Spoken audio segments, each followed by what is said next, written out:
Hi, and welcome back to the Sugar Hero channel. I'm Elizabeth LeBeau, and today I'm going to show you how to make these cute speckled egg sugar cookies. First, we need to make the sugar cookie dough. So start by whisking together all-purpose flour, salt, and baking powder in a medium bowl, and set that aside for a moment. Next, combine room temperature butter and granulated sugar in the bowl of a large mixer fitted with a paddle attachment, and mix it on medium speed until it's light yellow and fluffy, about 2 minutes. Add 2 room temperature eggs, one at a time, beating well after each addition, then add vanilla extract and room temperature sour cream. With the mixer running on low, add the dry ingredients gradually, a little bit at a time, and mix until they're just about incorporated. Stop when there's only a few streaks of flour remaining. Scrape the bottom and sides of the bowl with a spatula and finish mixing the dough by hand. The dough should be soft and smooth but not sticky. Divide the dough in half and wrap each half in plastic wrap, then chill them for about 30 minutes until it's firmed up. When you're ready to bake the cookies, preheat the oven to 350 degrees Fahrenheit and roll the dough out until it's about a 1/4 inch thick. Use a 2-inch egg cookie cutter to cut out your cookies and place them on a parchment-lined baking sheet. Combine the scraps and re-roll the dough to cut more cookies, and if the dough gets too soft to work with, refrigerate it briefly until it firms up again. Bake the cookies for about 8 minutes until they just start to take on color and have lost that raw shine in the middle. While the cookies are cooling, make the royal icing.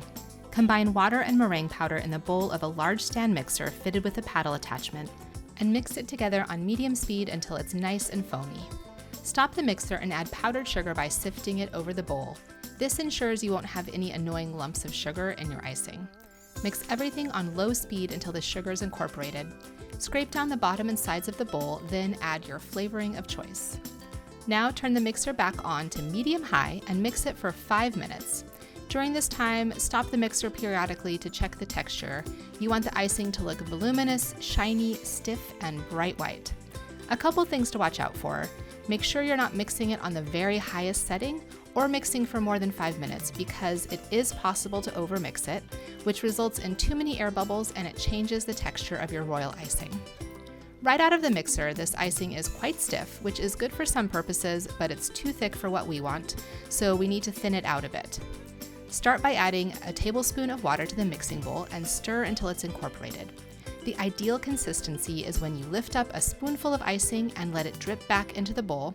It should take about 15 seconds for the trail of icing to fully disappear.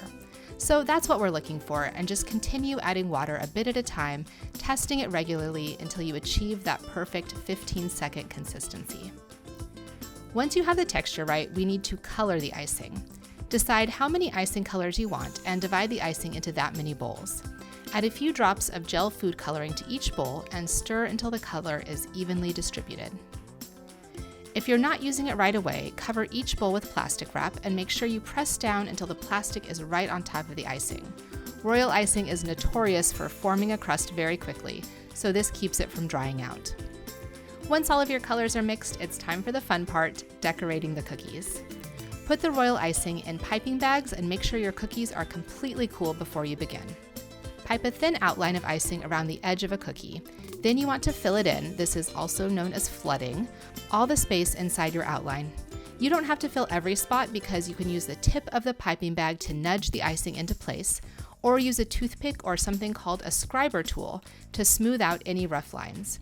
And if you've gotten that 15-second royal icing consistency we talked about, it should flood pretty smoothly. Continue decorating the cookies until they've all been iced.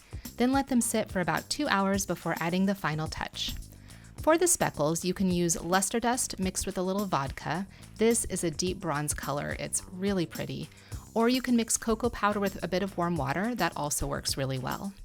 My tool of choice for making the speckles is a new, clean toothbrush. Dip the bristles in your liquid and run your thumb over the bristles to flick small specks of cocoa onto the cookies. This might just be the best part, it's fun and very satisfying.